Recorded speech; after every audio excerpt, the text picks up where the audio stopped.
ఒక పాట పాడుకొని దేవుని నామాన్ని మహిమపరుచుకుందాం. మీలో ఎవరన్నా ప్రేరేపించబడిన వారు ఒక పాట పాడి దేవుని నామాన్ని మహిమపరచవలసిందిగా మనం చేస్తున్నాం.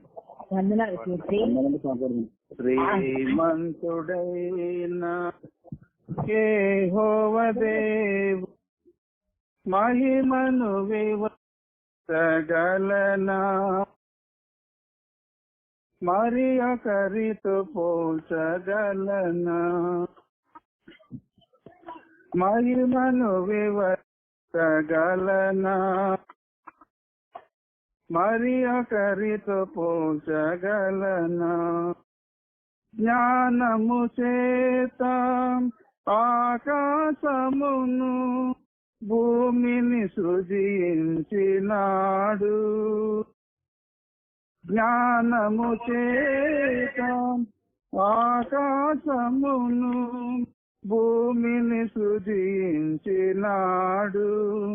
పగటికి సూర్యుని, రాత్రికి చంద్రుని, తారలు నియమించినాడు.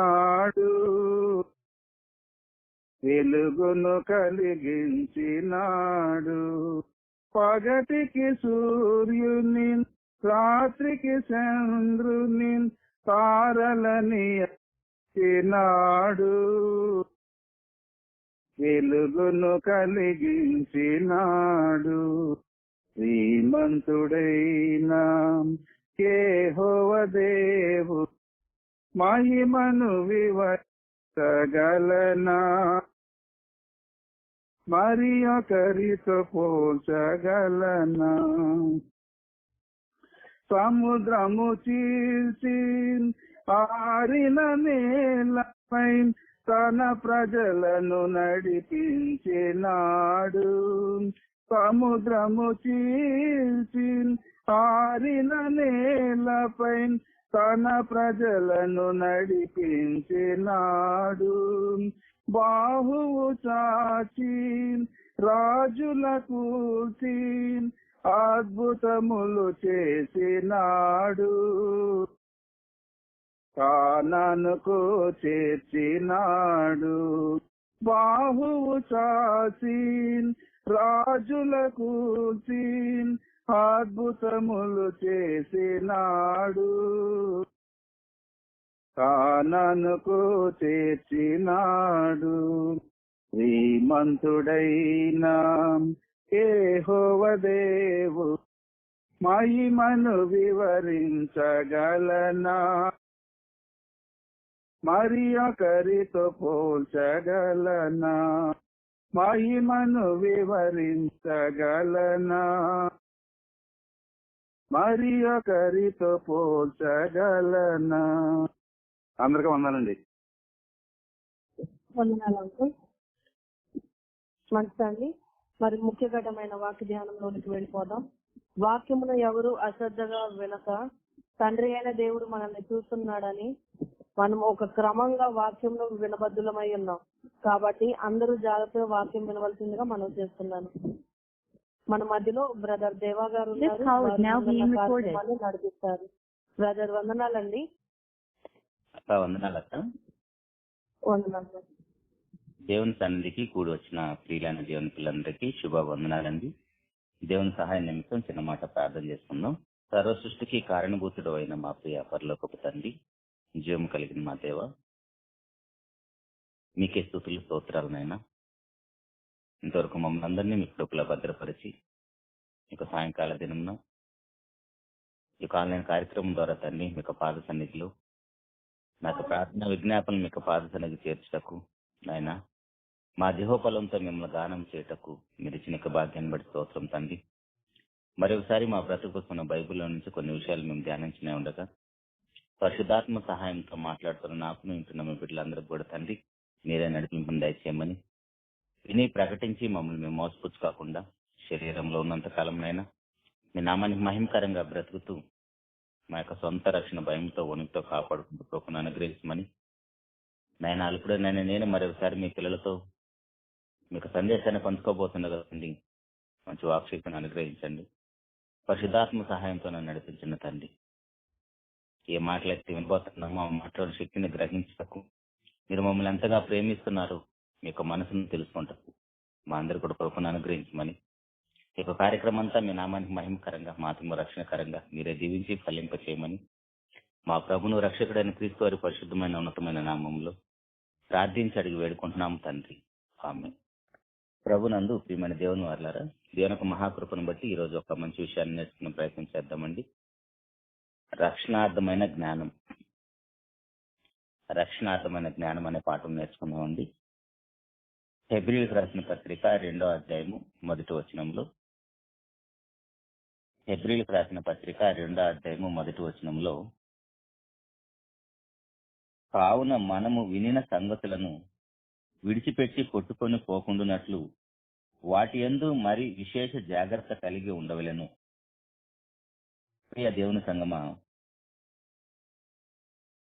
పరిశుద్ధాత్ముడు ఏ విషయాలను తెలియజేస్తున్నాడంటే, మనము వినిన సంగతులను విడిచిపెట్టి కొట్టుకొని పోకుండానట్లు వాటి యందు మరి విశేషమైన జాగ్రత్త కలిగి ఉండాలని చెప్తున్నాడు. ఇంతకీ ఏం విన్నాము? ఏ విషయాల్లో మనకి మరీ విశేషమైన జాగ్రత్త, ఏ వాక్యాన్ని అయితే మనం వింటున్నామో ఆ వాక్యం పట్ల మనకి 3 రెట్లు జాగ్రత్త అవసరమని వాక్యం తెలియజేస్తుంది. జాగ్రత్త, విశేషమైన జాగ్రత్త, మరీ విశేషమైన జాగ్రత్త. ఒక విషయాన్ని భద్రం చేసుకోవటం కోసం పరిశుద్ధాత్ముడు మన ఆత్మను పరలోకానికి చేర్చే ఏ మాటలైతే మనం వింటున్నామో ఆ మాటలను ఎంత జాగ్రత్తగా వినాలో, అవి విడిచిపెట్టి కొట్టుకొని పోకుండానట్లు. కొట్టుకొని పోవాలంటే అంతకంటే బరువైనది, అంతకంటే బలమైనది ఏదైనా వస్తే తప్ప అలా కొట్టుకొని పోవటానికి అవకాశం ఉండదు. ఒక వారం క్రితం మనం చూసాము, దుబాయ్ లాంటి ప్రాంతంలో ఎంత భయంకరమైన వరదలు వచ్చేసి అన్ని కొట్టుకొని పోతున్నాయి మనం చూసాం. అలా కొట్టుకొని పోతున్నాయి అంటే అంతకంటే బలముగా ఆ వరదలు రాబట్టి ఆ కార్లు అవన్నీ కొట్టుకొని పోతున్నాయి. అలాగనే మనం విన్న వాక్యము కొట్టుకొని పోతుంది అంటే మన యొక్క జీవితాలలో వాక్యము కంటే మనం దేనికో విలువనిస్తున్నాం కాబట్టి వాక్యం మన హృదయంలో నాటబడటం లేదు. వాక్యం మన హృదయాల్లో ఫలాలు తీసుకొని రాలేకపోతుంది. కారణం విత్తువాని ఉపమానంలో మనకు తెలుసు కదా, ఏ వాక్యాన్ని అయితే వింటున్నామో ఆ వాక్యం మనకు ఐహిక విచారాల వలన మనలో ఎదుగుదల లేకుండా చేస్తుంది. ఐహిక విచారాలంటే మనకు తెలుసు, అనారోగ్య సమస్యలు కావచ్చు, ఆర్థిక సమస్యలు కావచ్చు, కుటుంబ సమస్యలు కావచ్చు, బంధువుల మధ్య, స్నేహితుల మధ్య సమస్యలు కావచ్చు, ఇవన్నీ కూడా మనకు ఐహిక విచారాలే. వాటి వలన ఏ వాక్యం అయితే మనం వింటున్నామో ఆ వాక్యం మనలో ఫలాలు తీసుకొని రాలేకపోతుంది. కాబట్టి మనం విన్న వాక్యం కొట్టుకొని పోతుంది. అలా కొట్టుకొని పోకుండా సమస్య ఏదైనా, పరిస్థితులు ఎలా ఉన్నా మనం ఎంత జాగ్రత్తగా ఉండాలో వాక్యం తెలియజేస్తుందండి. ఎందుకంటే నీ సమస్య అనేది సమాధి వరకే ఉంటది. శరీర సంబంధమైన అది ఏ సమస్య అయినా సరే సమాధి వరకే ఉంటుంది. కానీ ఆత్మ సంబంధమైన సమస్య, పాపము, అది మనం చనిపోయిన తర్వాత కూడా మనకి సమస్యగా ఉంటుంది. కాబట్టి దాని విషయంలో మనం కాపాడబడాలంటే ఖచ్చితంగా మన ఆత్మ పరలోకానికి చేర్చబడే వాక్యం వినబడుతున్నప్పుడు ఆ వాక్యం పట్ల మనము మరి విశేషమైన జాగ్రత్త కలిగి ఉండాలి. ఒకసారి మనం ఆలోచిస్తే మన యొక్క వ్యక్తిగత జీవితాలను ఏ ఏ విషయాల్లో మనకు జాగ్రత్త ఉంటుందండి? ఏ ఏ విషయాల్లో మనకు జాగ్రత్త ఉంటుంది? మహా అయితే మన ఆరోగ్య విషయాల్లో జాగ్రత్త ఉంటుంది. డాక్టర్ పలానా తినకూడదంటే ఖచ్చితంగా మానేస్తాం.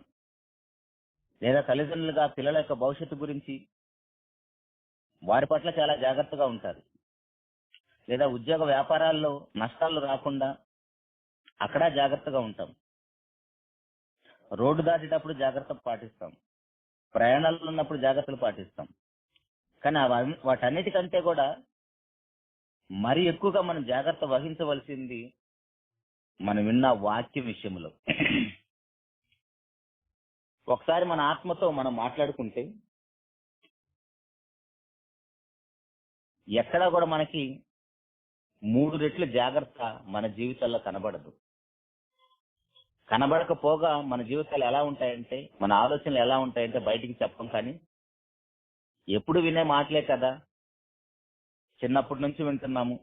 మన చేతిలో ఉన్న బైబిలే కదా, ఇంట్లో ఎంతమంది ఉంటే అంతమందికి అన్ని బైబిళ్ళు ఉంటాయి. ఇలాంటి తెలియకుండా ఒక చులకన భావంతో వాక్యం పట్ల మన యొక్క జీవితాలు ఉంటాయి. దానివల్లనే ఆ వాక్యానికి ఉన్న శక్తిని మనం గ్రహించలేకపోతున్నాం. కాబట్టి ప్రియ దేవుని సంగమా, ఖచ్చితంగా మనం వింటున్న వాక్యం మన సహోదరులు ఎవరైనా బోధించవచ్చు, కానీ వినబడుతున్న వాక్యం మన ఆత్మను పరలోకానికి చేర్చేది. దానికోసం దేవుడే ఎన్ని జాగ్రత్తలు చెప్తున్నాడో చూడండి. మరి విశేషమైన జాగ్రత్త కావాలని చెప్తున్నాడు. అయితే ఇంతకీ విన్నామంటున్నాం కదా, ఇంతకీ ఎవరి ద్వారా విన్నాం? మనం విన్న వాక్యము ఎవరి ద్వారా విన్నాము? ఎవరు బోధించాలి? తిమోతి గారికి రాసిన 2వ పత్రిక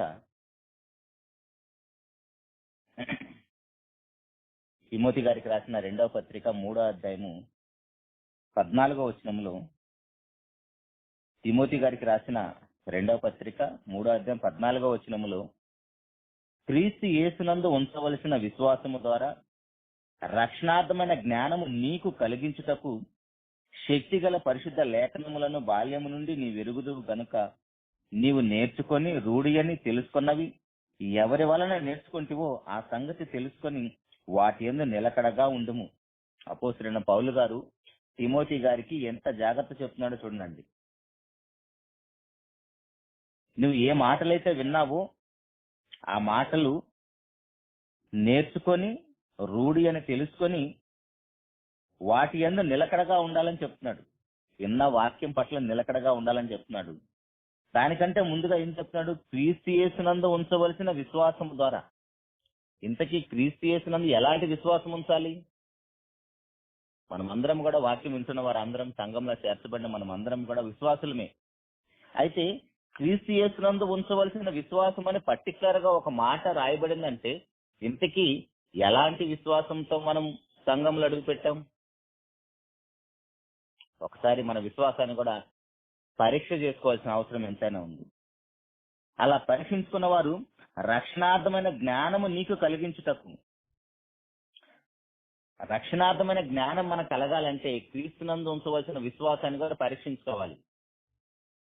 మనకి రక్షణార్థమైన జ్ఞానము కలగాలంటే క్రీస్తునందు ఉంచవలసిన విశ్వాసాన్ని కూడా పరీక్షించుకోవాల్సిన అవసరం ఉంది. లోకంలో మనకి చాలా జ్ఞానం కలిగిన వారు కనబడతారు. శాస్త్రవేత్తలు మొదలుకొని మహావిద్యావేత్తలు, వారందరూ కూడా నిజానికి మనకంటే చాలా గొప్పవారు. ఎన్నో ప్రయోగాలు చేసి ఎంతో చదువుకొని విశ్వాన్ని కూడా పరిశీలన చేస్తున్నారు. కానీ ఆ జ్ఞానము మనకి రక్షణను తీసుకొని పెట్టలేదు. లోక జ్ఞానం ఏది కూడా మనకి రక్షణను ప్రసాదించలేదు. అందుకే పర్టికులర్ గా రక్షణార్థమైన జ్ఞానం మనకు ఉండాలి. ఒక క్రైస్తవుడుగా, దేవుని కుమారుడుగా, కుమార్తెగా మనకి రక్షణార్థమైన జ్ఞానం కలిగి ఉండాలి. ఆ రక్షణార్థమైన జ్ఞానం మనకు కలగాలంటే క్రీస్తు యేసునందు ఉంచవలసిన విశ్వాసము కూడా మనం పరిశీలన చేసుకోవాలి.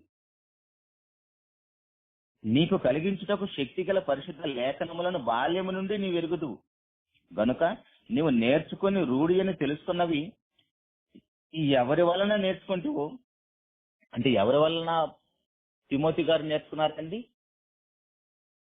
అపోస్తుల ద్వారా, పౌలు గారి ద్వారా.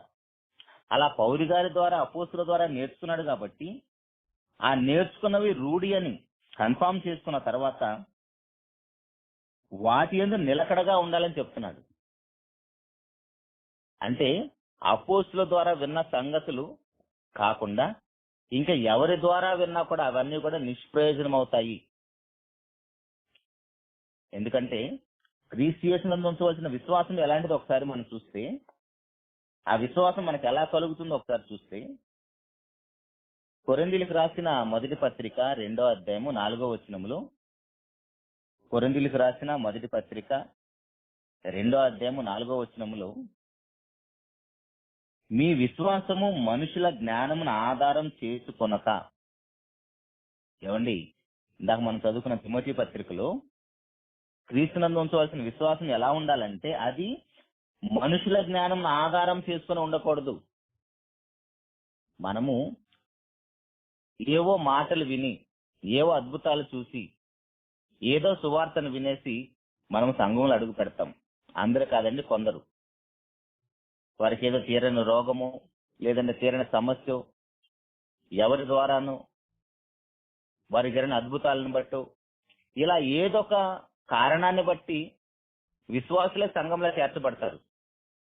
ప్రారంభంలో అలా చేర్చబడినా సరే, తరువాత మన విశ్వాసం ఎలాగుండాలంటే మనుషుల జ్ఞానం ఆధారం చేసుకొనకుండా ఉండాలి.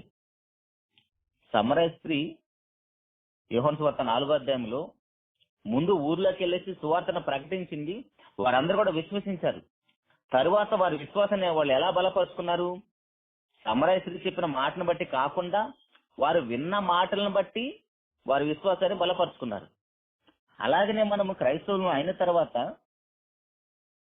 ఏదో ఒక కారణాన్ని బట్టి దేవుడు మనల్ని ఆకర్షించి సంఘంలో చేర్చినప్పుడు, ఒకవేళ భౌతిక సంబంధమైన అవసరాలు తీర్చబడినా, అనారోగ్య సమస్యలు తీర్చబడినా, శరీర సంబంధమైన అవసరాలు ఏవైనా తీర్చబడినా, వాటి ద్వారా ఒకవేళ మనం విశ్వాసము కలిగి ఉంటే అవి నీకు రక్షణార్థమైన జ్ఞానం కలిగించు అని వాక్యం తెలియజేస్తుంది.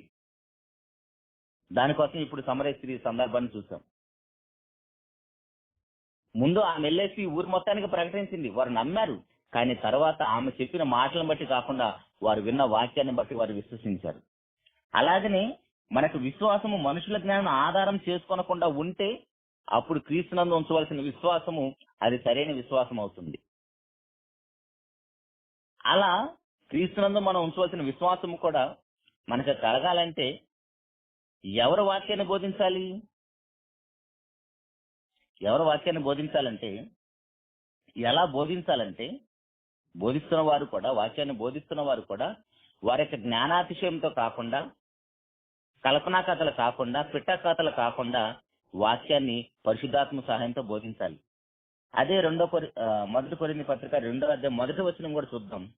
1వ వచనంలో కూడా, సహోదరులారా, నేను మీ యొద్దకు వచ్చినప్పుడు వాక్చాతుర్యంతో గాని జ్ఞానాతిశయంతో గాని దేవుని మర్మమును మీకు ప్రకటిస్తూ వచ్చిన వాడను కాను. ఏమండి, పౌలు గారు వాక్యాన్ని బోధిస్తున్నప్పుడు దేవుని పిల్లలకి ఎంత జాగ్రత్త తీసుకుంటున్నాడో చూడండి. వాక్చాతుర్యంతో గాని జ్ఞానాతిశయంతో గాని దేవుని మర్మమును మీకు ప్రకటిస్తూ వచ్చిన వాడను కాను అంటున్నాడు. అంటే అర్థం ఏంటి?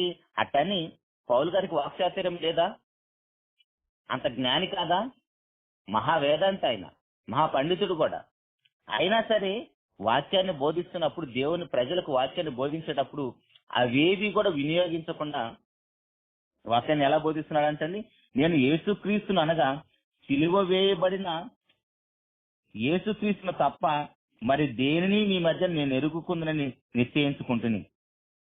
కేవలం ప్రభుని యేసుక్రీస్తు వారిని మాత్రమే ప్రకటిస్తూ వచ్చాడంటండి. కానీ సమాజంలో, సోషల్ మీడియాలో మనం చూస్తుంటే వాక్చాతుర్యం, జ్ఞానాతిశయం, పిట్ట కథలు, కల్పనా కథలు ఎన్ని వినబడుతున్నా మనకు తెలుసు. కానీ అవి విని ఒకవేళ మన విశ్వాసులమైతే మనకు రక్షణార్థమైన జ్ఞానము కలగదు. ఎందుకంటే మనకు రక్షణార్థమైన జ్ఞానము కలగాలంటే ఖచ్చితంగా ఇలా కల్పనా కథలు, వాక్చాతుర్యం ఇవేవి లేకుండా వాక్యాన్ని బోధించాలి. వాక్యము పరిశుద్ధాత్ముడు రాపించిన విషయాలను పక్కన పెట్టేసి సమాజం ఎలా వెళ్ళిపోతుందంటే, తిమోతి గారికి రాసిన మొదటి పత్రిక 6వ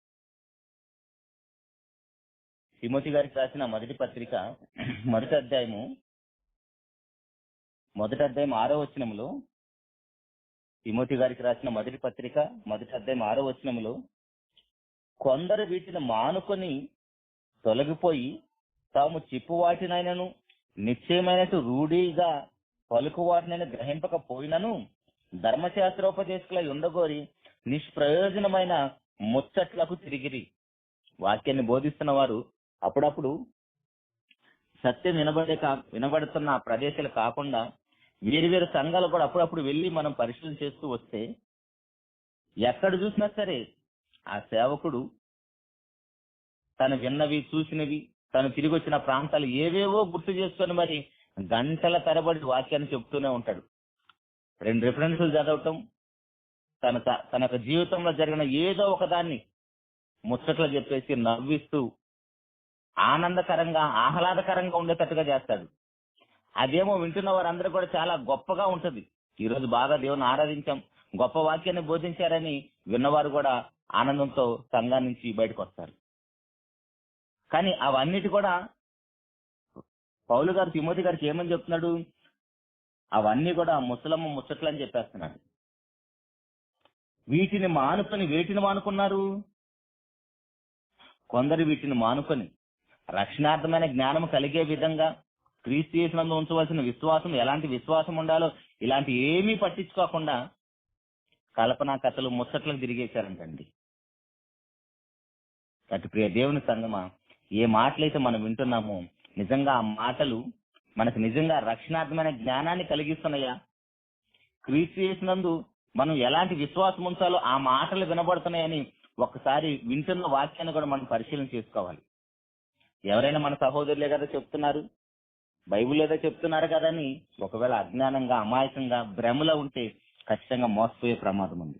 కాబట్టి ప్రియ దేవుని సంగమా, ఖచ్చితంగా వాక్యాన్ని చెబుతున్న వారు కూడా రక్షణార్థమైన జ్ఞానం మనకు కలగాలంటే అపోస్తుల బోధ మాత్రమే వినాలి. అపోస్తుల బోధ వింటేనే మనకు రక్షణార్థమైన జ్ఞానం కలుగుతుంది. అయితే ప్రతి సంఘంలో కూడా సేవకులు మాట్లాడే మాట ఏంటంటే మాది అపోస్తుల బోధే అంటారు. ఇంటికి అపోస్తుల బోధ అంటే ఏంటి? ఒక మాటలో వింటే శరీర సంబంధమైన బోధ కానిదే అపోస్తుల బోధ. మన ఆత్మను పరలోకానికి చేర్చేదే అపోస్తుల బోధ. అట్లా కాకుండా శరీర సంబంధమైన భౌతిక సంబంధమైన ఆశలు చూపించేది అపోస్తుల బోధ కానే కాదు. ఎందుకంటే లోకంలో దేవునికి ఎన్ని మేళ్లు చేసినా శరీర సంబంధమైనవి అవి సమాధి వరకే ఉపయోగపడతాయి. అట్లనే ఆ మేళ్లు చేయడంటే ఖచ్చితంగా చేస్తాడు. ఎందుకంటే ఆయన మన తండ్రి. బిడ్డలు అడగకముందే వారి ప్రతి అవసరాన్ని తీర్చగలడు. మంచి వారి మీద చెడ్డవారి మీద తన సూర్యుని ఉదయింపజేస్తున్నాడు, వర్షాన్ని ఇస్తున్నాడు. అలాంటప్పుడు నువ్వు అడిగితేనే ఇస్తున్నాడని అనుకోవడం పొరపాటు. నువ్వు నిజంగా నీ తండ్రిని ఏం అడగాలో కూడా నీకు తెలియాలి. కానీ అవేవి మనం పట్టించుకోకుండా మీకు పలానా సమస్యల హోటల్లో ఒక మెనూ ఉన్నట్లుగా మీకు ఆ సమస్యల ఈ సమస్యల ఇదిగో ఏసు పిలుస్తున్నాడు రండి అంటే వేలకు మంది వెళ్ళిపోతూ ఉంటారు. కానీ అక్కడ వినబడేది అపోస్తుల బోధ కాదని. కాబట్టి దేవుని సంగమా, ఖచ్చితంగా మనకు రక్షణార్థమైన జ్ఞానం కలగాలంటే అపోస్తుల బోధే వినాలి. అయితే అపోస్తుల బోధ ఎలా ఉంటుందో ఒకసారి మనం చూస్తే కొర్నేలి గారి సందర్భంలో ఆ అపోస్తుల బోధను అపోస్తులు తప్ప ఎవరు బోధించడానికి కూడా పర్మిషన్ ఇవ్వలేదు దేవుడు. అపోస్తుల బోధను అపోస్తులకు తప్ప మరి ఎవరికి కూడా బోధించడానికి దేవుడు పర్మిషన్ ఇవ్వలేదు. అపోస్తుల కార్యాలు 10వ అధ్యాయం 4వ వచనంలో, అపోస్తుల కార్యాలు 10వ అధ్యాయం 4వ వచనంలో అతడు దూత వైపు తేరి చూచి భయపడి ప్రభువా ఏమని అడిగిను. అందుకు దూత నీ ప్రార్థనలను నీ ధర్మ కార్యములను దేవుని సన్నిధికి జ్ఞాపకార్థముగా చేరినవి. పరలోకం నుంచి వచ్చిన దేవదూత కొర్నేలి గారికి ఏం చెబుతుంది? నీ ప్రార్థనలు నీ ధర్మ కార్యక్రమాలు దేవుని సన్నిధికి జ్ఞాపకార్థంగా చేరినవి. అంటే దేవుని సన్నిధికి మన ప్రార్థనలు ధర్మ కార్యక్రమాలే వెళ్తాయా? అవి వెళ్తే హ్యాపీ, సంతోషం. అలా కాకుండా సొదొమ గొమొర్రాల పట్టణాలు చేసిన పాపం కూడా దేవుని సన్నిధికి వెళ్ళిందనుకోండి, ఆ పట్టణాలు నాశనం చేయడానికి దేవుడు పరలోకం నుంచి దూతలను పంపించేసి అగ్ని కందకాలతో కాల్చివేశాడు. ఇప్పుడు మరి దేవుని సన్నిధికి మన పాపాలు వెళుతున్నాయా, మన ప్రార్థనలు మన ధర్మ కార్యక్రమాలు వెళుతున్నాయా? ఒకసారి మనం మనకు వ్యక్తిగత జీవితాలను పరిశీలన చేసుకోవాలండి. అయితే ప్రియ దేవుని సంగమా, ఇక్కడ పరలోకం నుంచి వచ్చిన దూత కొర్నేలి గారికి ఏ రక్షణ అయితే అవసరమైందో ఆ రక్షణ సువార్తను బోధించడానికి పర్మిషన్ లేదు. దూతకు కూడా, పరలోకం నుంచి వచ్చిన దూతకు కూడా అపోస్తుల బోధన బోధించడానికి, రక్షణార్థమైన జ్ఞానం కలిగే మాటలు వినిపింపజేయటానికి దూతకు కూడా పర్మిషన్ లేదు. మరి ఎవరికి పర్మిషన్ ఉంది? 11వ అధ్యాయము 14వ వచనములో, అపోస్తుల కార్యాలు 11వ అధ్యాయం 14వ వచనములో పేతురు గారు మాత్రమే బోధించాలి, అంటే అపోస్తులుడు మాత్రమే బోధించాలి. 11:14 నీవును నీ ఇంటి వారందరూ ఏ మాటల వలన రక్షణ పొందుదురో ఆ మాటలు అతడు నీతో చెప్పునని తన ఎంట నిలిచి తనతో చెప్పిన యొక్క దేవదూతను చూచిన సంగతి మాకు తెలిపాను. ఏమంటున్నాడు అర్థమవుతుందండి? నీవును నీ ఇంటి వారందరూ ఏ మాటల వలన రక్షణ పొందుతురో ఆ మాటలు అతడు నీతో చెప్పును. ఎవరు? పేతురు గారు. పరలోకం నుంచి దేవుని యొద్ద నుంచే కదా దూత వచ్చింది. ఆ దూత చెప్పొచ్చు కదా, ఏ మాటలైతే వింటే రక్షణ కలుగుతుందో ఆ మాటలు దూత చెప్పొచ్చు కదా. కానీ ఆ దూతకు చెప్పడానికి పర్మిషన్ లేదు. ఆ పర్మిషన్ ఎవరికి ఇచ్చాడు దేవుడు? కేవలం అపోస్తులకు మాత్రమే. ఎలాంటి పర్మిషన్ అది? ఏ మాటలు వింటే మనుషులకి రక్షణ వస్తుందో ఆ మాటలు వినిపించే ఆ యొక్క పర్మిషన్ కేవలం అపోస్తులకు మాత్రమే దేవుడు అనుగ్రహించాడండి. అపోస్తుల బోధ ఎంత ఇంపార్టెంట్ అర్థమవుతుందా? అపోస్తుల బోధ వినకుండా ముసలమ్మ ముచ్చట్లు వినటానికి పరిగెడుతూ ఉంటారు. కాబట్టి ప్రియ దేవుని సంగమా, ఇక్కడ ఇంకొక షరతు కూడా ఏంటంటే, ఈ అపోస్తుల బోధ ఒకవేళ అపోస్తులు ఏమైనా తప్పుగా బోధించినా, ఒకవేళ నేను పరలోకం నుంచి దేవుని దగ్గర నుంచి వచ్చాను కాబట్టి ఒకవేళ నేను బోధిస్తానన్నా సరే అది కూడా శాపగ్రస్తం అయిపోతుందండి. గలతీయులకు రాసిన పత్రిక 1:6 గలతీయులకు రాసిన పత్రిక 1:6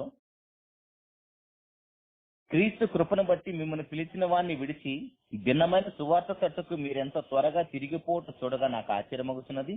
అది మరి ఒక సువార్త కాదు గాని క్రీస్తు సువార్తను చెరపగోరి మిమ్మును కలవరపరచువారు కొందరున్నారు. మేము మీకు ప్రకటించిన సువార్త గాక మరి ఒక సువార్తను మేమైనను పరలోకం నుంచి వచ్చిన యొక్క దూతయ్యను మీకు ప్రకటించిన ఎలా అతడు శాపగ్రస్తుడవును. అంటే అపోస్తులు ఆల్రెడీ ముందు అపోస్తుల బోధ బోధించిన తర్వాత, రక్షించబడే మాటలు బోధించిన తర్వాత ఒకవేళ వారు మరలా తప్పుగా బోధించిన వారు శాపగ్రస్తులు అయిపోతారు. అపోస్తులు కాకుండా పరలోకం నుంచి వచ్చిన దూత తప్పుగా వాక్యాన్ని బోధించిన, యాక్చువల్లీ వాళ్ళకి పర్మిషన్ లేదని ఇందాక మన అపోస్తుల కార్యంలో చూసాము.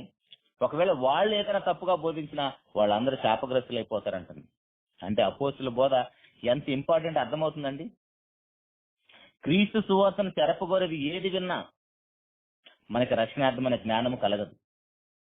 కాబట్టి ప్రియ దేవుని సంగమా, ఇంతవరకు మనం విన్న మాటలన్నిటిని బట్టి మనం విన్న వాక్యాన్ని పట్ల మరి విశేషమైన జాగ్రత్త కలిగి ఉండాలి.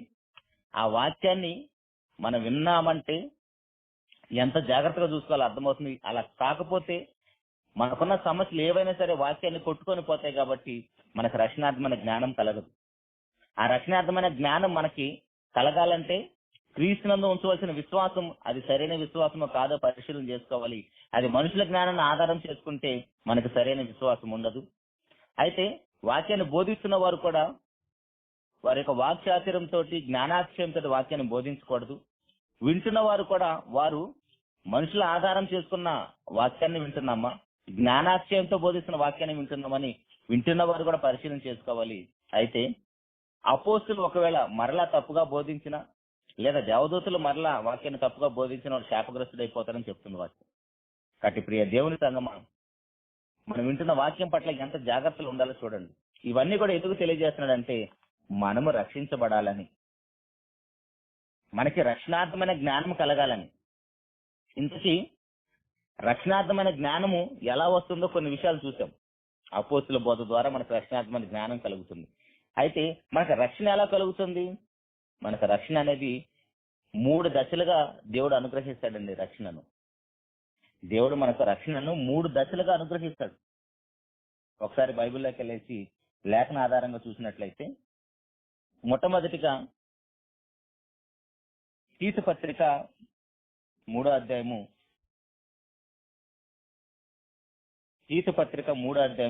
4-5 వచనాలు ఒకసారి చూస్తే, మన రక్షకుడైన దేవుని యొక్కయు దయయు మానవుల ఎడల ఆయనకున్న ప్రేమయు ప్రత్యక్షమైనప్పుడు మనము నీతిని అనుసరించి చేసిన క్రియల మూలంగా కాక తన కనికరము చొప్పుననే పునర్జన్మ సంబంధమైన స్నానము ద్వారాను పరిశుద్ధాత్మ మనకు నూతన స్వభావం కలుగుజేయట ద్వారాను మనలను రక్షించెను.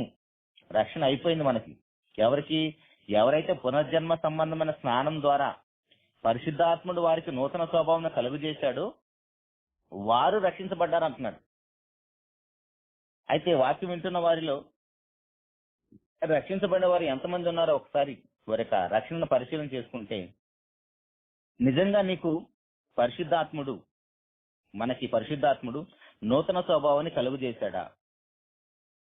పునర్జన్మ సంబంధమైన స్నానం నువ్వు ఆచరించావా? లేదండి నేను బాప్తీసం తీసుకున్న నీళ్ళలో నన్ను ముంచారనుకుంటే అది భ్రమైపోతుందండి. అలా పునర్జన్మ సంబంధమైన స్నానం మనం చేసినప్పుడు పరిశుద్ధాత్ముడు మనకు నూతన స్వభావాన్ని ఇచ్చాడా లేదా పరిశీలన చేసుకోవాలి. ఎందుకంటే బాప్తీసానికి ముందు బాప్తీసం తర్వాత మన జీవితం మనకే అర్థమవుతుంది.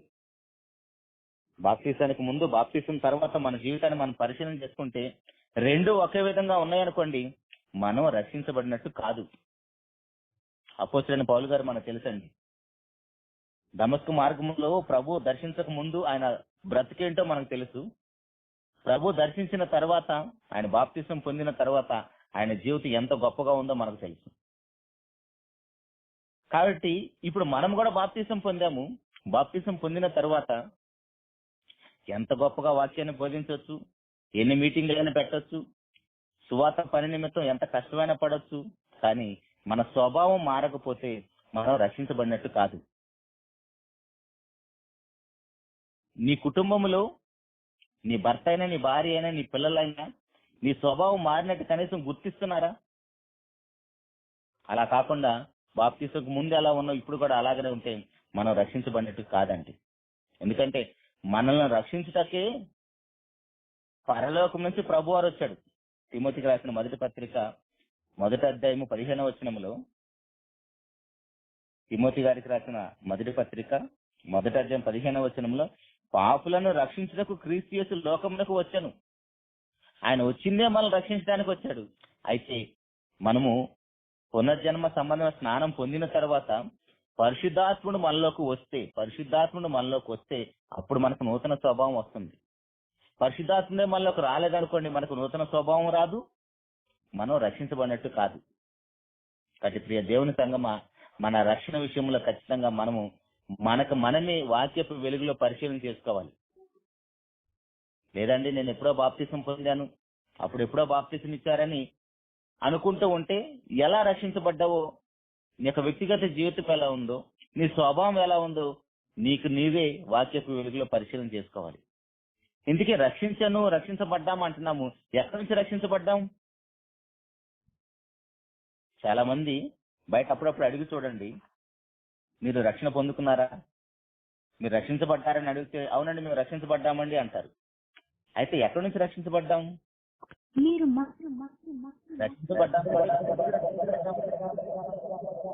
చాలా మంది పడ్డామంటే పాపం నుండి రక్షించబడ్డామంటారు. పాపములను తీసివేయటకే ప్రభు వారు వచ్చారు. మనం రక్షించబడింది పాపాల నుంచి కాదండి. మనకు పాపం ఉంది కాబట్టి పాపం వలన దేవుని యొక్క ఉగ్రత మన మీదకి వస్తుంది. దేవుని యొక్క ఉగ్రత మన మీదకి వస్తే అది ఎంత భయంకరంగా ఉంటుందో ఒకసారి సొదొమ గొమొర్రా పట్టణాలు గాని లేదా నోవా కాలంలో జరిగిన జలప్రళయం గాని జ్ఞాపకం చేసుకుంటే అది దేవుని యొక్క ఉగ్రత పాపుల మీదకి వస్తే ఎలా ఉంటుందో. మనం పాపం నుంచి రక్షించబడ్డాం కాదు, మనం దేవుని ఉగ్రత నుంచి రక్షించబడ్డాం. రక్షణ మనకి ఎక్కడి నుంచి వచ్చిందంటే దేవుని యొక్క ఉగ్రత నుంచి. దేవుని యొక్క ఉగ్రతలకు మనం ఎందుకు వెళ్ళాము? మనం చేసిన పాపాలను బట్టి. రోమీయులకు రాసిన పత్రిక 5వ అధ్యాయం 9వ వచనంలో, రోమీయులకు రాసిన పత్రిక 5వ అధ్యాయం 9వ వచనంలో, కాబట్టి ఆయన రక్తం వలన ఇప్పుడు నీతిమంతులుగా తీర్చబడి మరింత నిశ్చయముగా ఆయన ద్వారా ఉగ్రత నుండి రక్షించబడదము. ఏంటి ఆ ఉగ్రత? దేవుని యొక్క మహా ఉగ్రత పాపముల మీద దిగుతుంది. ఎవరైతే పాపంలో కొట్టుమిట్టాడుతూ ఉంటారో వారి మీద దేవుని యొక్క ఉగ్రత బయలుపరచబడుతూ ఉంటది. అది ఎంత భయంకరంగా ఉంటుందో మనకు తెలుసు కొన్ని సందర్భాలు. అటు ప్రియ దేవుని సంగమా, దేవుని ఉగ్రత నుంచి మనం రక్షించబడ్డాం. ఇది మొదటి స్టేజ్. మనం రక్షించబడ్డాం అంటానికి ఇది మొదటి స్టేజ్ అండి, మొదటి దశ ఇది. తర్వాత రక్షించబడ్డ మనము రక్షణ 3 దశలుగా వస్తుందని చెప్పాను కదా. ఇది మొదటి స్టేజ్. పునర్జన్మ సంబంధమైన స్నానం ద్వారా పరిశుద్ధాత్ముడు మనకు నూతన స్వభావాన్ని అనుగ్రహించడం ద్వారా మనం రక్షించబడ్డాం. అయితే రెండో స్టేజ్ ఏంటంటే రక్షణ పొందిన మనము మన రక్షణను కొనసాగించుకోవాలి. రక్షించబడిన మనము మన రక్షణ కొనసాగించుకోకపోతే మధ్యలో చేజార్చుకునే ప్రమాదం ఉంది. ఫిలిప్పీలకు రాసిన పత్రిక 2వ అధ్యాయము 12వ వచనములో, కాగా నా ప్రియులారా, మీరు ఎల్లప్పుడూ విధేయులై ఉన్న ప్రకారము నా ఎదుట ఉన్నప్పుడు మాత్రమే గాక మరి ఎక్కువగా నేను మీతో లేని ఈ కాలమందును భయముతోనూ వణుకుతోనూ మీ సొంత రక్షణను కొనసాగించుకొనుడి. సొంత రక్షణ కొనసాగించుకోలేకపోతే ఎంత ప్రమాదమో ఒకసారి ఇశ్రాయేలు జనాంగం వారి యొక్క చరిత్రను మనం ఆలోచిస్తే అర్థమవుతుందండి. ఏ రక్షణ అయితే మనం పొందామో పరిశుద్ధాత్మ ద్వారా, బాప్తిస్మము ద్వారా, ఆ రక్షణ మనం కొనసాగించుకోవాలి. ఎప్పటి వరకు కొనసాగించుకోవాలి? మనం చనిపోయేంత వరకు, లేదా మన ప్రభు వచ్చేంత వరకు. అంతవరకు దాన్ని గట్టిగా చేపట్టాలి మనం, లేకపోతే మధ్యలో చేజారిపోయే ప్రమాదం ఉంది. ఎలాంటి ప్రమాదం ఉందో ఒకసారి చరిత్ర మనం చూస్తే, కొరింథీయులకు రాసిన మొదటి పత్రిక 10వ అధ్యాయము, కొరింథీయులకు రాసిన మొదటి పత్రిక 10వ అధ్యాయము 1వ వచనం నుంచి, సహోదరులారా, ఈ సంగతి మీకు తెలియకుండా నాకు ఇష్టం లేదు. అదేదనగా మన పితరులందరూ మేఘము కింద నుండిరి, వారందరూ సముద్రములో నడిచిపోయిరి. అందరూ మోషేను బట్టి మేఘములోను సముద్రంలోను బాప్తిసం పొందితిరి. అందరూ ఆత్మ సంబంధమైన ఒకే ఆహారం భుజించిరి. అందరూ ఆత్మ సంబంధమైన ఒకే పానీయమును పానం చేసిరి. ఏలయనగా తమ్మును వెంబడించిన ఆత్మ సంబంధమైన బండలోనిది త్రాగిరి. ఆ బండ క్రీస్తే. అయితే వారిలో ఎక్కువ మంది దేవునికి ఇష్టలుగా ఉండకపోయిరు గనుక అరణ్యంలో సంహరింపబడిరి. వారు ఆశించిన ప్రకారము మనము చెడ్డవాటిని ఆశించకుండానట్లు ఈ సంగతులు మనకు దృష్టాంతములుగా ఉన్నవి. జనులు తినుటకును త్రాగుటకును కూర్చుండి ఆటకును లేచిరి అని వ్రాయబడినట్లు వారిలో కొందరి వలె మీరు విగ్రహారాధికులై ఉండకుడి. మరియు వారి వలె మనము వ్యభిచరింపక ఎందుము. వారిలో కొందరు వ్యభిచరించినందున ఒక్క దినముననే 23,000 మంది కూలిరి. మనము ప్రభును శోధింపక ఎందుము. వారిలో కొందరు శోధించి సర్పముల వల్ల నశించిరి. మీరు శనగకుడి. వారిలో కొందరు శనిగి సంహారకుని చేత నశించిరి. ఈ సంగతులు దృష్టాంతములుగా వారికి సంభవించి యుగాంతముందన్న మనకు బుద్ధి కలుగుటకే వ్రాయబడెను. దేవుని సంగమా, ఈ సందర్భాలన్నీ కూడా మనకు తెలుసండి. మనల్ని రక్షించడం కోసం, మనమందరం కూడా దేవుడున్న లోకములు అడుగు పెట్టడం కోసం ఎప్పుడో మనకు తెలియకుండా జరిగిపోయిన సందర్భాలన్నీ కూడా గ్రంథస్థం చేసి, ఇదిగో వారందరూ కూడా మీ వల్లే రక్షించబడ్డారు, బాప్తిసం పొందారు, ప్రభు వల్ల చేవేస్తున్నారు. ప్రభు వల్ల అప్పుడు యేసు ప్రభు వారు చనిపోలేదు కదా, ప్రభు వల్ల ఎలా ఉందని ఆ డౌట్ రావాల్సిన అవసరం లేదండి. ఎందుకంటే వారు బాప్తిసం పొందింది సాదృశ్యము మేఘంలో నడిచింది, సముద్రంలోనూ బాప్తిసం పొందారు. ఒకే బండలోనిది తాగారు, ఆ బండ క్రీస్తు అని చెప్పాడు. ఒకే ఆహారాన్ని భుజించారు, పరలోక సంబంధమైన ఆహారం. ప్రభు వారు కూడా చెప్పాడు, నేనే జీవాహారం, పరలోకం నుంచి నేను పంపబడ్డానని చెప్తాడు. మనకు తెలుసు సందర్భాలని యోహాను సువార్తలో. అయితే ఇప్పుడు సందర్భం అది కాదు కాబట్టి వారందరూ కూడా మన వలె బాప్తిసం పొందారు, కానీ రక్షించబడ్డారు. వారెవరు కూడా రక్షణలో అడుగు పెట్టలేదు. వారెవరు కూడా ఎందుకు రక్షణలో అడుగు పెట్టలేకపోయారు? వారు చేసిన తప్పులు ఏంటండి? వ్యభిచారం చేస్తున్నారంట, విగ్రహారాధన చేస్తున్నారంట, దేవుని మీద సణుగుతున్నారంట. ఇన్ని కార్యక్రమాలు చేశారు కాబట్టి వారందరూ కూడా మధ్యలో రాలిపోయారు. దారుణం ఏంటంటే వారు చేసిన ఆ ఘోరమైన కార్యక్రమాలను బట్టి ఒక్క దినమందే 23,000 మంది చనిపోయారంట అండి. ఒక్క దినమందే 23,000 మంది ఒక ప్రాంతంలో చనిపోతే ఎలా ఉంటుందో చూడండి ఆ పరిస్థితి. ఆ ప్రాంతం అంతా విషాద ఛాయలు అలుముకుంటాయండి. ఎవరి ముఖాన్ని చూసిన సంతోషం అనేది కనపడదు. ఎందుకంటే ఆ మరణానికి మనం కూడా ఏదో ఒక టైంలో బలైపోవాల్సి వస్తుందనే భయం వస్తుంది. అయితే అవన్నీ చూసినప్పుడు బ్రతుకున్న మనకి బుద్ధి కలుగుటకే వ్రాయబడి ఉన్నదని చెప్తున్నాడు. చూడండి 11వ వచనములు, మనకు బుద్ధి కలగటానికి ఇవన్నీ రాయబడ్డాయని చెప్తున్నాడు. వారి వల్లే మనం సంహరించకుండా ఉండాలి, సనగకుండా ఉండాలి, వ్యభిచరించకుండా ఉండాలి, విగ్రహారాధన చేయకుండా ఉండాలి. వారిలో కొందరి వల్లే మీరు విగ్రహారాధకులై ఉండకూడదని చెప్తున్నాడు. ఇంకా హెబ్రీ పత్రిక 3:9 చూస్తే, హెబ్రీ పత్రిక 3:9 40 సంవత్సరంలో నా కార్యములను చూసి మీ పితరులు నన్ను పరీక్షించి శోధించిరి, కావున నేను ఆ తరము వారి వలన విసిగి వీరెల్లప్పుడూ తమ హృదయాలోచనలు తప్పిపోతున్నారు, నా మార్గము తెలుసుకొనలేదు గనుక నేను కోపంతో ప్రమాణం చేసినట్టు వారు నా విశ్రాంతిలో ప్రవేశింపరని చెప్పిసింది. దేవునికి కోపం పుట్టించేశారండి, విసిగించేశారంటండి. మహాతాత్వికుడైన మోషే గారికి విసుకొచ్చిపోయి దేవుడు ఆ బండతో మాట్లాడమంటే ఆ బండను కొట్టేశాడు. ఆరిన నేల మీద ఒక ప్రాంతం నుంచి ఒక ప్రాంతంలో మహాభక్తుడైన మోషే గారు అడుగు పెట్టలేకపోయాడండి, రక్షణలో అడుగు పెట్టలేకపోయాడు, కానాన్లో అడుగు పెట్టలేకపోయాడు. వారు బయలుదేరింది ఎంతమంది అండి?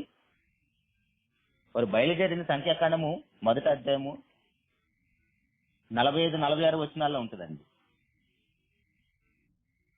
వారు కానానికి బయలుదేరిన వారు, రక్షించబడిన వారు ఎంతమంది? 20 సంవత్సరాలు పైబడిన వారు అందరూ కూడా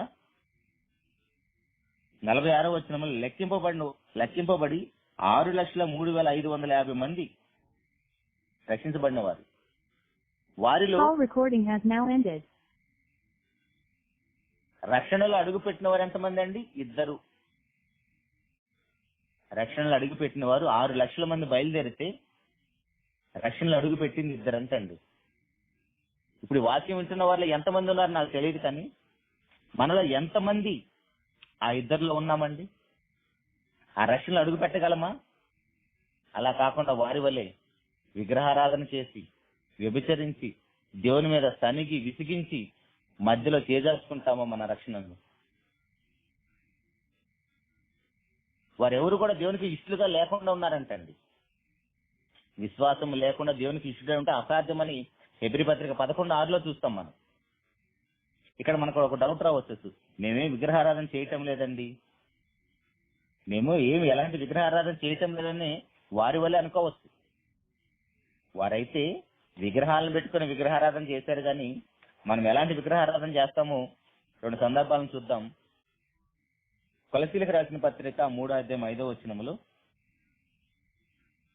కొలసీలకు రాసిన పత్రిక 3:5 కావున భూమి మీద ఉన్న మీ అవయములను అనగా జారత్వమును, అపవిత్రతను, కామాతురతను, దురాశను, విగ్రహారాధనైన ధనాపేక్షను చంపివేది. మనం చేస్తున్న విగ్రహారాధన ఎలాంటిదండి? ధనాపేక్ష. ధనాపేక్ష కూడా ఒక విగ్రహారాధన. ధనం ఉండటం తప్పు కాదండి, ధనాపేక్షలో ఉండుట అది పాపం, అదే విగ్రహారాధన. ఎఫెసీ పత్రికలో చూస్తే లోబీతనం కూడా విగ్రహారాధన చెప్తున్నాడండి. లోబీతనం, అక్కడేమో ధనం ఉంది, అది ధనాపేక్ష, అది విగ్రహారాధన అయిపోతుంది. ఇక్కడేమో ధనం ఉంది కానీ గుప్పెళ్ళు విప్పి దాసృత్వం కలిగి ఎవరికి సహాయం చేయలేం, అది పిసినగొట్టితనం. లోబీతనం అనేది కూడా విగ్రహారాధన. ఎఫెసీలకు రాసిన పత్రిక 5వ అధ్యాయము 5వ వచనంలో, ఎఫెసీలకు రాసిన పత్రిక 5వ అధ్యాయం 5వ వచనంలో, అపవిత్రుడైనను విగ్రహారాధికుడై ఉన్న లోబి. లోబి అంటే పిసినగొట్టివాడండి. ఆ లోబితనాన్ని విగ్రహారాధన అంటున్నాడు దేవుడు. వాటి ప్రియ దేవుని సంగమా, ఇవన్నీ కూడా విగ్రహారాధనే. ఇంకా ఆలోచిస్తే మనకు మూర్ఖత్వం కూడా విగ్రహారాధన అని అంటండి. 1 సమూయేలు గ్రంథంలో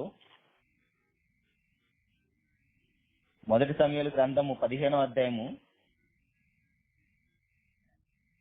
22-23 వచనాలు చూస్తే మన మూర్ఖత్వం కూడా విగ్రహారాధన అంట. మాయా విగ్రహం అంటండి అది మూర్ఖత్వం అనేది. 1 సమూయేలు గ్రంథం 15వ అధ్యాయం 22వ వచనంలో, అందుకు సమూయేలు తాను కలిగిసిన ఆజ్ఞను ఒకడు గైకొనుట వలన యెహోవా సంతోషించినట్లు ఒకడు దహన బలులను అర్పించుట వలన ఆయన సంతోషించిన ఆలోచించము. బలు అర్పించుట కంటే ఆజ్ఞను గైకొనుటయు, పొట్టేళ్ల ప్రభు అర్పించుట కంటే మాట వినుట శ్రేష్టము. తిరుగుబాటు చేత సోద చెప్పుట యను పాపముతో సమానము. మూర్ఖతను అగపరచుట మాయా విగ్రహము. మూర్ఖతను అగపరచుట అది మాయా విగ్రహం అంటండి. ఎంత చెప్పినా మనం వినం. ఎంతమంది సేవకుల ద్వారా మన దేవుడు మనకు వాక్యాన్ని వినిపింపజేస్తున్నా మన మూర్ఖత్వాన్ని మనం మానుకం, దేవునికి అనుకూలంగా బ్రతకం. ఇక్కడేంటి? మాట వినటం శ్రేష్టం అంటున్నాడు. దేవుని కోసం ఏవైనా చేస్తాం, ఎంతైనా త్యాగం చేస్తాం. కానీ ఆయన మాటకు తగ్గట్టుగా మన జీవితంలో ఆయన కోరుకున్న స్వభావాన్ని మాత్రం కనపరచం. అదే చెప్తున్నాడండి. అందుకని మన వేషధారులుగా బ్రతకూడదు, మన స్వభావం మారాలి. ఆ స్వభావం మారినప్పుడు ఖచ్చితంగా అదంతా కూడా మనకు విగ్రహారాధన అయిపోతుంది. కాబట్టి ప్రియ దేవుని సంగమా, ఎన్ని జాగ్రత్తలు చెప్తున్నాడో చూడండి. మన రక్షణ మనం కొనసాగించుకోకపోతే ఎంత ప్రమాదం ఉందో చూడండి. ఇది 2వ స్టేజ్. మనం అందరం కూడా ఇప్పుడు అదే స్టేజ్ లో ఉన్నాం, 2వ దశలో ఉన్నాం మనమంతా కూడా. రక్షించబడిన వారు, ఇంకా రక్షణలో అడుగు పెట్టిన వారు చాలా మంది ఉంటారు. రక్షించబడకుండా నాశనానికి సిద్ధంగా ఉన్నవారు చాలా మంది ఉంటారు. వారు ఇంకా మొదటి స్టేజ్ లోనే లేరు. మొదటి స్టేజ్ లోనే లేకపోతే రక్షణ ఎలా కొనసాగించుకుంటారు? నిత్యమైన రక్షణ ఎలా అడుగు పెడతారండి? మరలా ఇంకొకసారి కొరింథీయులకు రాసిన మొదటి పత్రిక చూస్తే,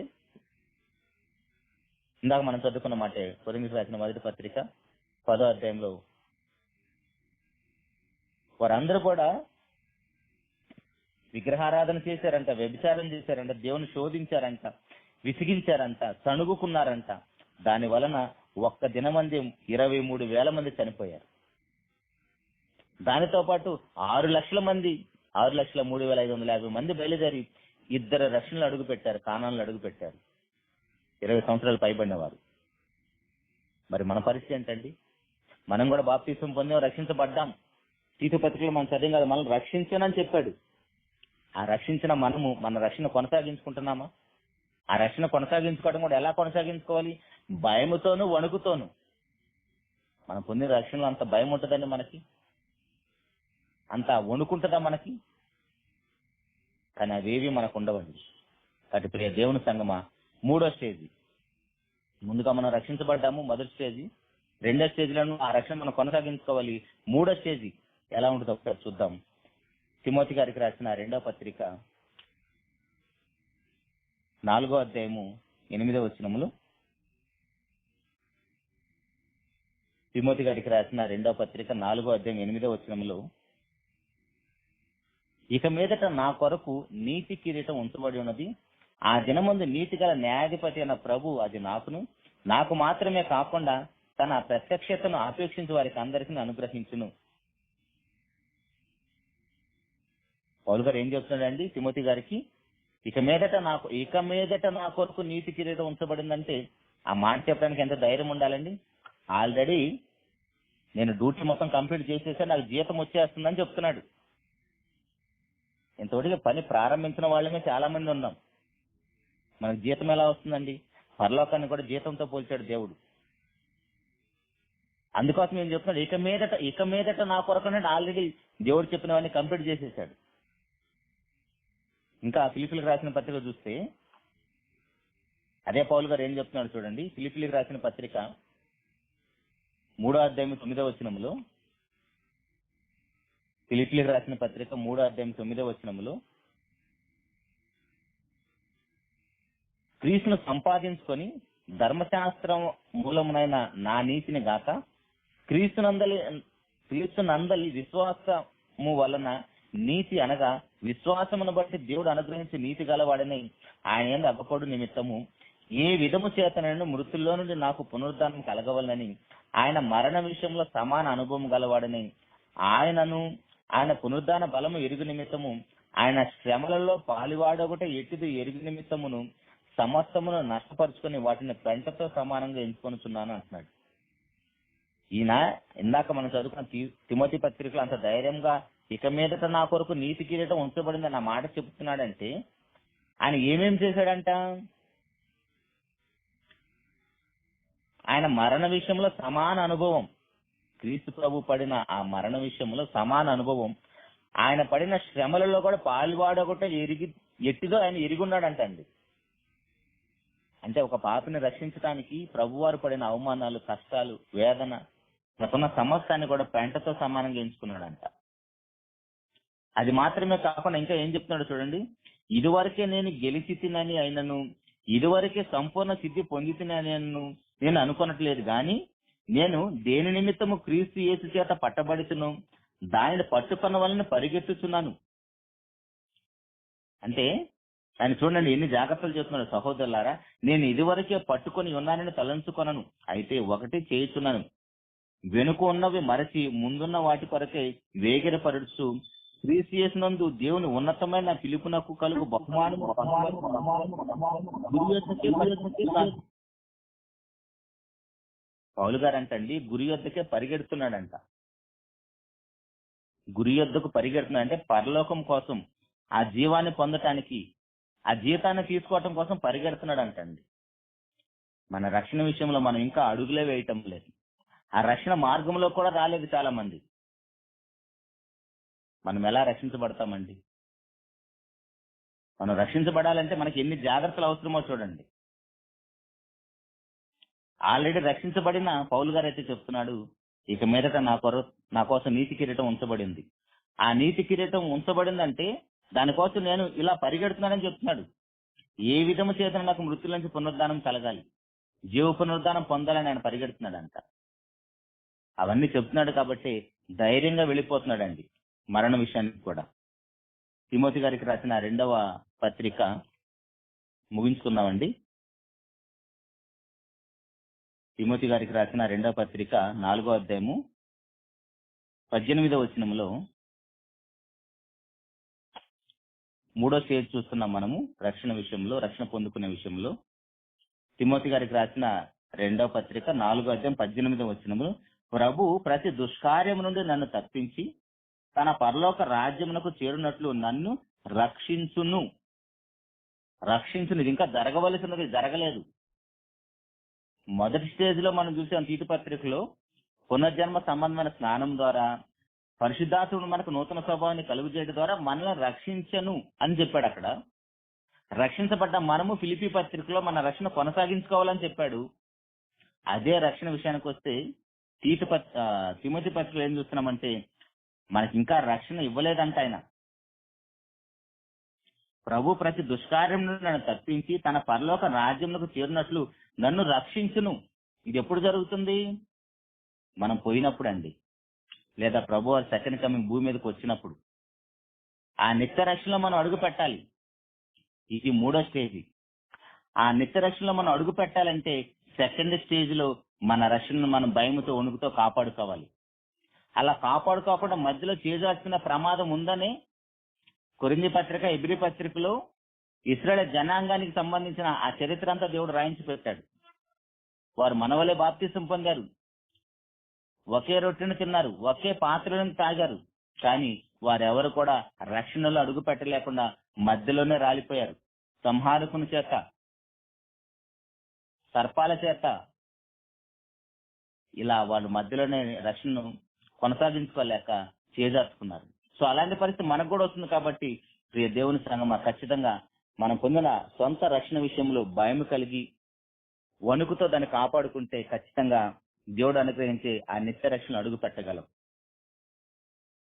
కాబట్టి ప్రియ దేవుని సంగమా, జాగ్రత్తగా మనం విన్న వాక్యం పట్ల మరి విశేషమైన జాగ్రత్త కలిగి ఉండాలని హెబ్రీ పత్రికలో మనం చూసే 2వ అధ్యాయం 1వ వచనంలో.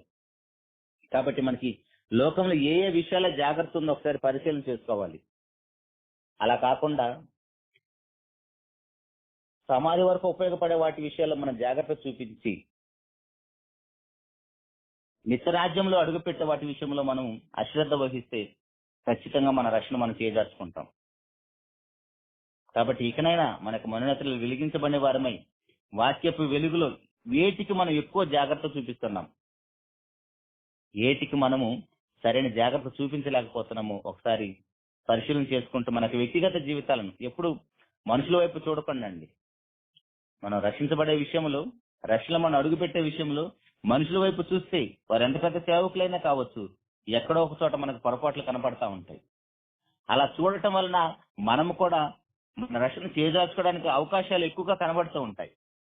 అలా కాకుండా హెబ్రీ పత్రిక 12వ అధ్యాయం 1వ వచనంలో విశ్వాసం కర్త దాన్ని కొనసాగించేవాడిని క్రీస్తు వైపే చూడాలి. ఎందుకంటే ఆయన కూడా ఆయన సొంత రక్షణ విషయంలో భయముతో వణుకుతో ఉన్నాడు కాబట్టి తండ్రి నా ఆత్మను చేర్చుకోమని శిలువ మీద పలికాడండి. ఒకవేళ ఆయన ఎలాంటి చిన్న పొరపాటు చేసినా మనకి రక్షణ రాదు, ఆయన కూడా పరలోకమును అడుగు పెట్టలేడు. ప్రభు అంతటి వాడే అంత భయము భక్తి కలిగి తన సొంత రక్షణ కాపాడుకుంటే మన సొంత రక్షణ విషయంలో మనకు అలాంటి భయం బాధ్యత లేకపోతే ఖచ్చితంగా ఇశ్రాయేల్ జనాంగం వల్ల మనం కూడా చేజార్చుకుంటాం. అలాంటి పరిస్థితి మనకి ఎవరికి రాకూడదని మనస్ఫూర్తిగా కోరుకుంటూ మనమందరం కూడా ఆ నిత్యరాజ్యంలో అడుగు పెట్టాలని ఆ దేవుణ్ణి ప్రార్థిస్తూ వేడుకుంటూ ఈ మాటలు ముగిస్తున్నానండి. చిన్న మాట ప్రార్థన చేసుకుందాం. మహోన్నతుడ, మహాపరిశుద్ధుడ, జీవం కలిగిన మా దేవ, స్తోత్రాలు నాయన. ఇంతవరకు మమ్మల్ని అందరినీ ప్రేమించి మీ కృపలో భద్రపరిచి ఎన్నో విలువైన మాటలతో నాయన మమ్మల్ని అందరినీ హెచ్చరించి బలపరిచి నీకు వాక్యపు వెలుగులో మాలో ఉన్న లోపాలను సరి చేసుకోవడానికి మీరు అనుగ్రహించి నీకు భాగ్యాన్ని బట్టి స్తోత్రం తండ్రి. మహోన్నతుడ, మేము విన్న వాక్యం పట్ల ఎంత జాగ్రత్త కలిగి ఉండాలో, ఏ మాటలైతే మేము వింటున్నాం అది అపోస్తుల బోధే ఉండాలని, అలా కాకుండా మనుషుల జ్ఞానాన్ని ఆధారం చేసుకుని ఉంటే అది క్రీస్తుని యందు ఉంచవలసిన సరైన విశ్వాసం కాదని, అప్పుడు మాకు రక్షణార్థమైన జ్ఞానం కలగదని ఎన్నో విలువైన మాటలు మాకు తెలియజేశారు అన్నమాట. స్తోత్రం తండ్రి. ఆయన మాకు రక్షణ కూడా ఆయన 3 దశలుగా మీరు మాకు అనుగ్రహిస్తున్నారు. బాప్తిస్మం ద్వారా మొదటి దశ, రెండో దశలో మేము పొందిన రక్షణ కొనసాగించుకోవాలని చెప్పారు. అలా కొనసాగించుకోలేకపోతే మొదలు చేయాల్సిన ప్రమాదాలు ఎలా ఉంటాయో మాకు తెలియజేశారు అన్నమాట. స్తోత్రం తండ్రి. నిత్యరాజ్యంలో మేము అడుగు పెట్టాలంటే పౌలు గారి వల్లే తండ్రి మేము ఎలాంటి కార్యక్రమాలు చేయాలో ఎన్నో విషయాలు మాకు తెలియజేశారు అన్నమాట. స్తోత్రం తండ్రి. మహోన్నతుడ, కేవలం విని ప్రకటించి మమ్మల్ని మోసపుచ్చుకోకుండా ఇకనైనా మనోనేత్రాలు వెలిగించబడిన వారమై వాక్యపు వెలుగులో మా జీవితాలు సరి చేసుకుంటూ కృపను అనుగ్రహించండి తండ్రి. అలుపుడనైనా నాకు మరొకసారి మీరు ఇచ్చిన భాగ్యాన్ని బట్టి స్తోత్రం తండ్రి. అన్న ఆలోచన సందర్భంగా నేను మాట్లాడితే దయతో నన్ను క్షమించండి నాయన. గొప్పగా తండ్రి వాక్యాన్ని మీ బిడ్డలందరినీ బట్టి స్తోత్రం తండ్రి. చిన్న వాక్యం వాళ్ళ హృదయాల్లో ఫలాలు తీసుకుని వచ్చే విధంగా వారిలో ఉన్న ప్రతి ఒక్క వ్యక్తిగత జీవితాల్లో వారిలో ఉన్న లోపాలను సరి చేసుకుంటూ కృపను అనుగ్రహించండి తండ్రి.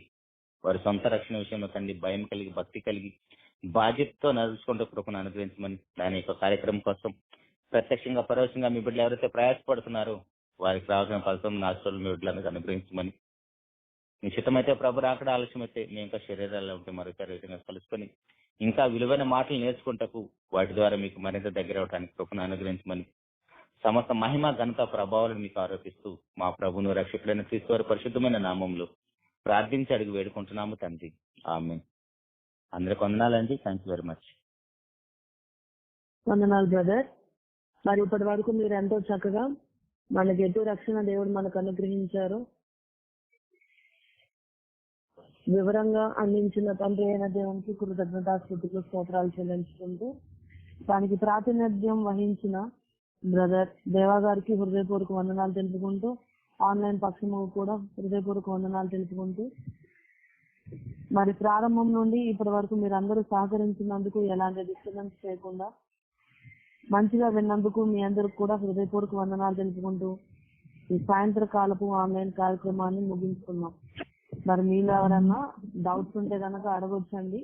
ఒక 2 నిమిషాలు టైం ఇస్తాము. ఎవరికన్నా ఏదన్నా డౌట్లు ఉంటే అడగవలసిందిగా మనం చేసుకున్నాం.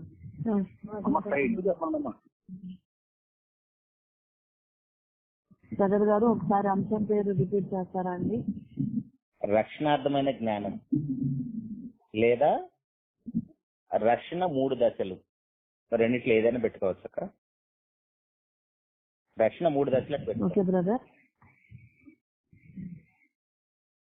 ఓకే బ్రదర్, మంచిదండి. మరి ఇప్పటి వరకు మీరు అందరూ సహకరించినందుకు మీ అందరికీ హృదయపూర్వక వందనాలు తెలుసుకుంటూ, ఇంత మంచి వాక్యమును మనకి అందించిన తండ్రి అయిన దేవునికి కృతజ్ఞతాస్తుతులు స్తోత్రాలు చెల్లించుకుంటూ, మరి దానికి ప్రాతినిధ్యం వహించిన బ్రదర్ గారికి వందనాలు తెలుసుకుంటూ కార్యక్రమాన్ని ఇంతటితో ముగించుకున్నాం. మరలా తిరిగి రేపు ఉదయకాలపు సమయంలో అందరం కలుసుకున్నాం. అప్పటి వరకు సెలవు. ఆశీర్వాదం ఇవ్వలేదండి బ్రదర్, ఆశీర్వాదం కూడా ఇవ్వండి. అలాగే మన తండ్రి అయిన దేవుని ప్రేమ, ప్రభువైన క్రీస్తు వారి కృప, పరిశుద్ధాత్మ దేవుని అన్యోన్య సహవాసము సకల పరిశుద్ధులకు నిరంతరం చూడండి నడిపించిన కాక. ఆమేన్. ఆమేన్. అందరికీ వందనాలండి. వాక్యం చెప్పిన బ్రదర్ గారికి వందనాలు. తండ్రి అయిన దేవునికి కృతజ్ఞతాస్తుతులు స్తోత్రాలు.